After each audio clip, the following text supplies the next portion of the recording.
بسم الله الرحمن الرحيم. الحمد لله الذي أنزل على عبده الكتاب ولم يجعل له عوجا قيما لينذر بأسا شديدا من لدنه ويبشر المؤمنين الذين يعملون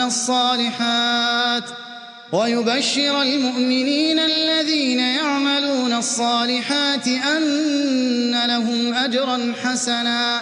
ماكثين فيه أبدا وينذر الذين قالوا اتخذ الله ولدا ما لهم به من علم ولا لآبائهم كبرت كلمة تخرج من أفواههم إن يقولون إلا كذبا فلعلك باخع نفسك على آثارهم إن لم يؤمنوا بهذا الحديث أسفا إنا جعلنا ما على الأرض زينة لها لنبلوهم أيهم أحسن عملا وإنا لجاعلون ما عليها صعيدا جرزا أم حسبت أن أصحاب الكهف والرقيم كانوا من آياتنا عجبا إذ أوى الفتية إلى الكهف فقالوا ربنا آتنا من لدنك رحمة وهيئ لنا من أمرنا رشدا فضربنا على آذانهم في الكهف سنين عددا ثم بعثناهم لنعلم أي الحزبين أحصى لما لبثوا أمدا نحن نقص عليك نبأهم بالحق إنهم فتية آمنوا بربهم وزدناهم هدى وربطنا على قلوبهم إذ قاموا فقالوا ربنا رب السماوات والأرض لن ندعو من دونه إلها لقد قلنا إذا شططا هؤلاء قوم اتخذوا من دونه آلهة لولا يأتون عليهم بسلطان بين فمن أظلم ممن افترى على الله كذبا وإذ اعتزلتموهم وما يعبدون إلا الله فأووا إلى الكهف ينشر لكم ربكم من رحمته ويهيئ لكم من أمركم مرفقا وترى الشمس إذا طلعت تزاور عن كهفهم ذات اليمين وإذا غربت تقرضهم ذات الشمال وهم في فجوة منه ذلك من آيات الله من يهد الله فهو المهتد ومن يضلل فلن تجد له وليا مرشدا وتحسبهم أيقاظا وهم رقود ونقلبهم ذات اليمين وذات الشمال وكلبهم باسط ذراعيه بالوصيد لو اطلعت عليهم لوليت منهم فرارا ولملئت منهم رعبا وكذلك بعثناهم ليتساءلوا بينهم قال قائل منهم كم لبثتم قالوا لبثنا يوما أو بعض يوم قالوا ربكم أعلم بما لبثتم فابعثوا أحدكم بورقكم هذه إلى المدينة فلينظر أيها أزكى طعاما فليأتكم برزق منه وليتلطف ولا يشعرن بكم أحدا إنهم إن يظهروا عليكم يرجموكم أو يعيدوكم في ملتهم ولن تفلحوا إذن أبدا وكذلك أعثرنا عليهم ليعلموا أن وعد الله حق وأن الساعة لا ريب فيها إذ يتنازعون بينهم أمرهم فقالوا ابنوا عليهم بنيانا ربهم أعلم بهم قال الذين غلبوا على أمرهم لنتخذن عليهم مسجدا سيقولون ثلاثة رابعهم كلبهم ويقولون خمسة سادسهم كلبهم رجما بالغيب ويقولون سبعة وثامنهم كلبهم قل ربي أعلم بعدتهم ما يعلمهم إلا قليل فلا تمار فيهم إلا مراء ظاهرا ولا تستفت فيهم منهم أحدا ولا تقولن لشيء إني فاعل ذلك غدا إلا أن يشاء الله واذكر ربك إذا نسيت وقل عسى أن يهديني ربي لأقرب من هذا رشدا ولبثوا في كهفهم 300 سنين وازدادوا 9 قل الله أعلم بما لبثوا له غيب السماوات والأرض أبصر به وأسمع ما لهم من دونه من ولي ولا يشرك في حكمه أحدا واتل ما أوحي إليك من كتاب ربك لا مبدل لكلماته ولن تجد من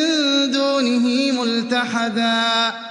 واصبر نفسك مع الذين يدعون ربهم بالغداة والعشي يريدون وجهه ولا تعد عيناك عنهم تريد زينة الحياة الدنيا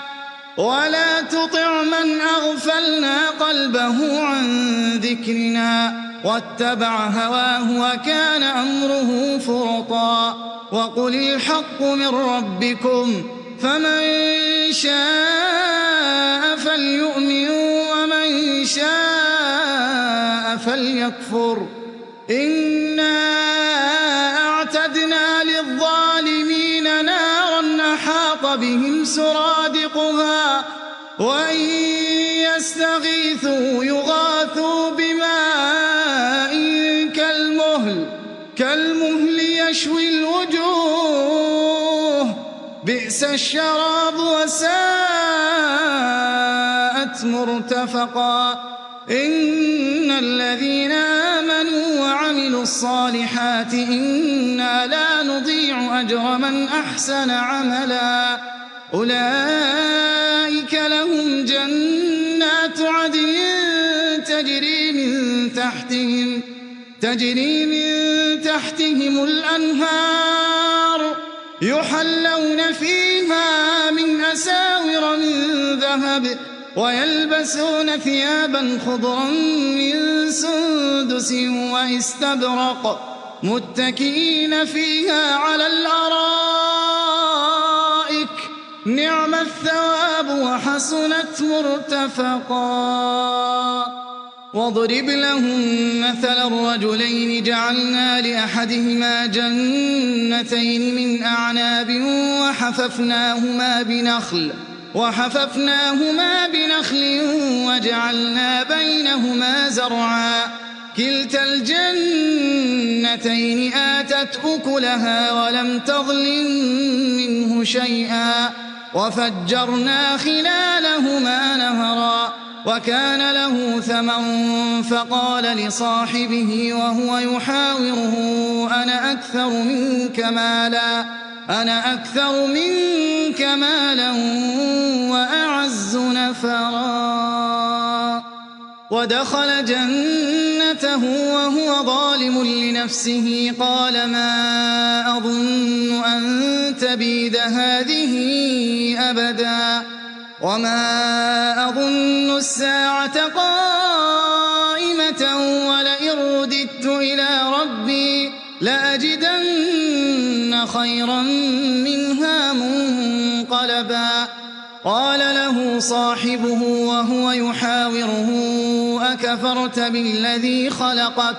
أكفرت بالذي خلقك من تراب ثم من نطفة ثم سواك رجلا لكن هو الله ربي ولا أشرك بربي أحدا ولولا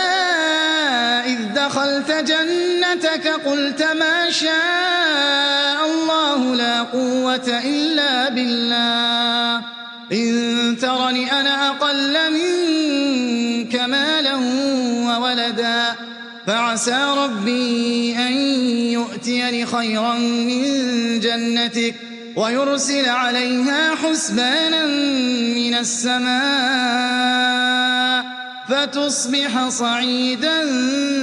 زلقا أو يصبح ماؤها غورا فلن تستطيع له طلبا وأحيط بثمره فأصبح يقلب كفيه على ما أنفق فيها وهي خاوية على عروشها ويقول يا ليتني لم أشرك بربي أحدا ولم تكن له فئة ينصرونه من دون الله وما كان منتصرا هنالك الولاية لله الحق هو خير ثوابا وخير عقبا واضرب لهم مثل الحياة الدنيا كماء أنزلناه من السماء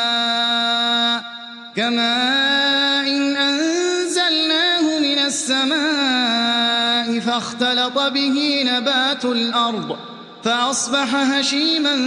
تذروه الرياح وكان الله على كل شيء مقتدرا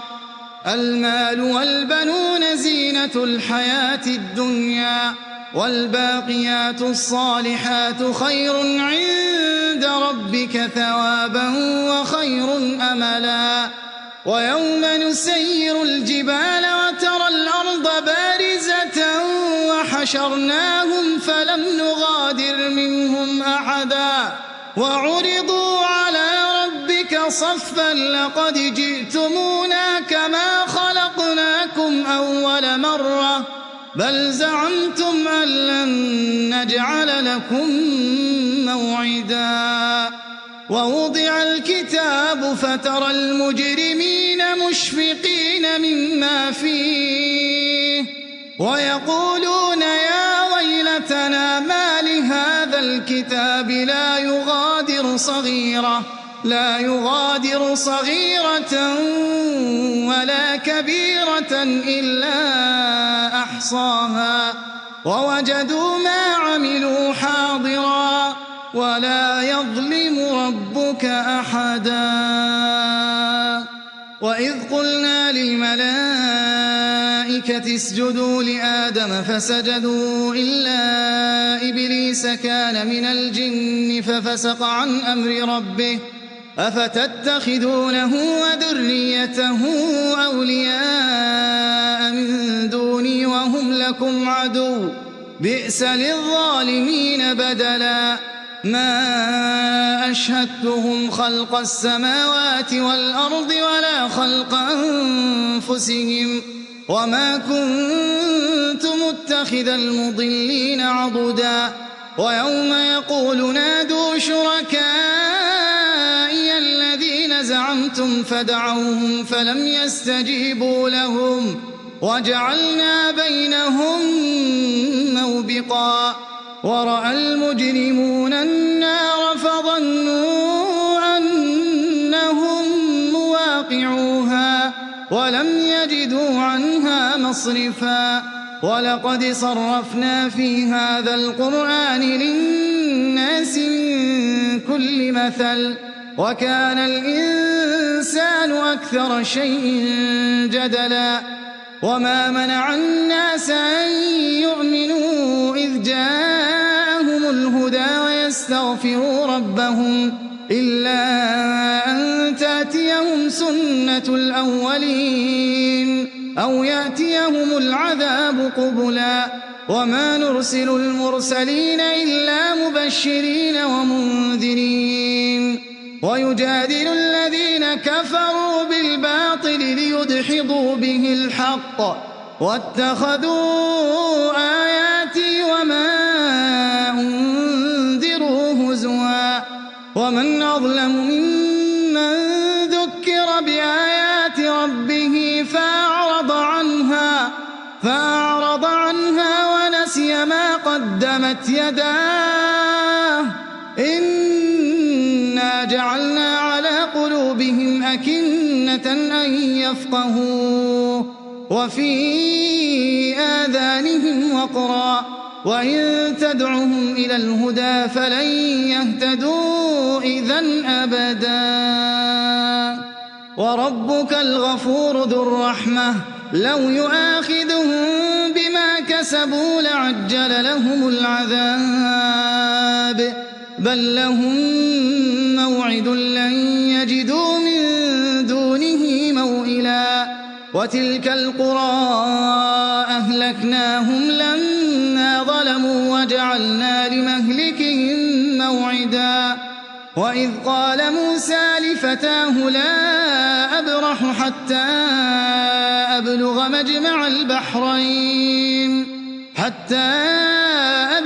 مجمع البحرين أو أمضي حقبا فلما بلغا مجمع بينهما نسيا حوتهما فاتخذ سبيله في البحر سربا فلما جاوزا قال لفتاه آتنا غداءنا لقد لقينا من سفرنا هذا نصبا قال أرأيت إذ أوينا إلى الصخرة فإني نسيت الحوت وما أنسانيه إلا الشيطان أن أذكره واتخذ سبيله في البحر عجبا قال ذلك ما كنا نبغي فارتدا على آثارهما قصصا فوجدا عبدا من عبادنا آتيناه رحمة من عندنا وعلمناه من لدنا علما قال له موسى هل أتبعك على أن تعلمني مما علمت رشدا قال إنك لن تستطيع معي صبرا وكيف تصبر على ما لم تحط به خبرا قال ستجدني إن شاء الله صابرا ولا أعصي لك أمرا قال فإن اتبعتني فلا تسألني عن شيء حتى أحدث لك منه ذكرا فانطلقا حتى إذا ركبا في السفينة خرقها قال أخرقتها لتغرق أهلها لقد جئت شيئا إمرا قال ألم أقل إنك لن تستطيع معي صبرا قال لا تؤاخذني بما نسيت ولا ترهقني من أمري عسرا فانطلقا حتى إذا لقيا غلاما فقتله قال أقتلت نفسا زكية بغير نفس لقد جئت شيئا نكرا قال ألم أقل لك إنك لن تستطيع معي صبرا قال إن سألتك عن شيء بعدها فلا تصاحبني قد بلغت من لدني عذرا فانطلقا حتى إذا أتيا أهل قرية استطعما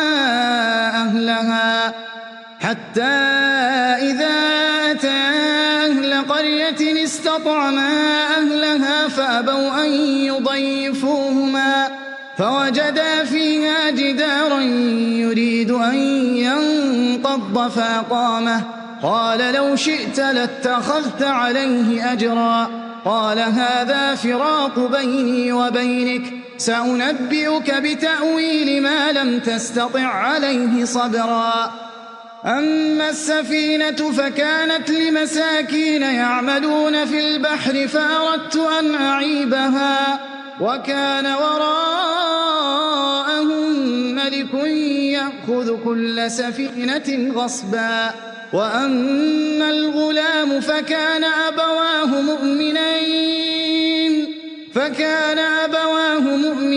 فخشينا أن يرهقهما طغيانا وكفرا فأردنا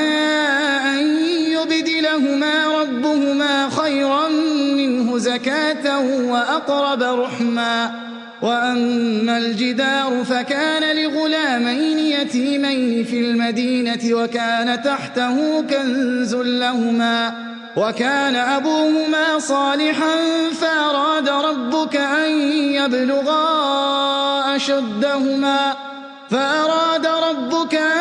يبلغا أشدهما ويستخرجا كنزهما رحمة من ربك وما فعلته عن أمري ذلك تأويل ما لم تسطع عليه صبرا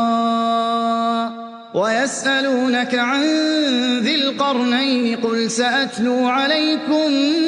منه ذكرا إنا مكنا له في الأرض وآتيناه من كل شيء سببا فأتبع سببا حتى إذا بلغ مغرب الشمس وجدها تغرب في عين حمئة ووجد عندها قوما قلنا يا ذا القرنين إما أن تعذب وإما أن تتخذ فيهم حسنا قال أما من ظلم فسوف نعذبه ثم يرد إلى ربه فيعذبه عذابا نكرا وأما من آمن وعمل صالحا فله جزاء الحسنى وسنقول له من أمرنا يسرا ثم أتبع سببا حتى إذا بلغ مطلع الشمس وجدها تطلع على قوم لم نجعل لهم من دونها سترا كذلك وقد أحطنا بما لديه خبرا ثم أتبع سببا حتى إذا بلغ بين السدين وجد من دونهما قوما لا يكادون يفقهون قولا قالوا يا ذا القرنين إن يأجوج ومأجوج مفسدون في الأرض فهل نجعل لك خرجا على أن تجعل بيننا وبينهم سدا قال ما مكني فيه ربي خير فأعينوني بقوة أجعل بينكم وبينهم ردما آتوني زبر الحديد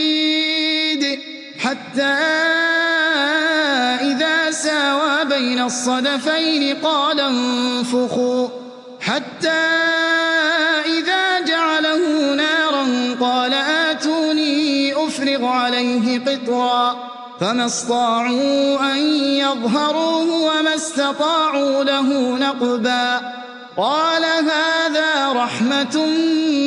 من ربي فإذا جاء وعد ربي جعله دكا وكان وعد ربي حقا وتركنا بعضهم يومئذ يموج في بعض ونفخ في الصور فجمعناهم جمعا وعرضنا جهنم يومئذ للكافرين عرضا الذين كانت أعينهم في غطاء عن ذكري وكانوا لا يستطيعون سمعا أفحسب الذين كفروا أن يتخذوا عبادي من دوني أولياء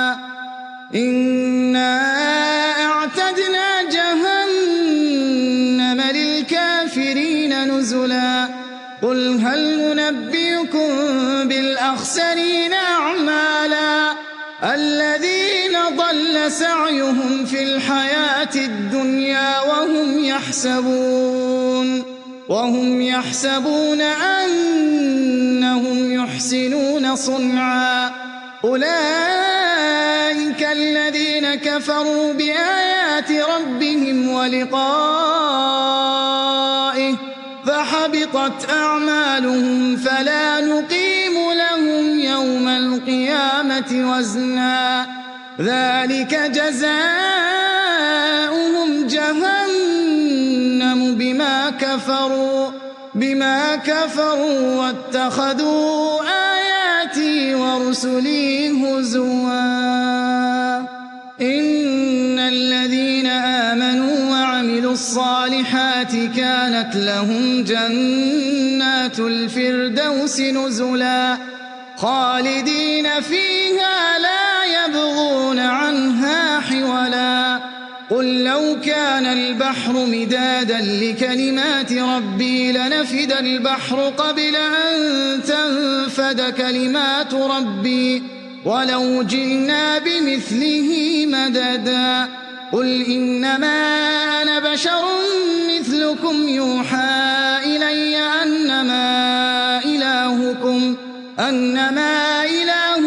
إله واحد فمن كان يرجو لقاء ربه فليعمل عملا صالحا ولا يشرك بعبادة ربه أحدا.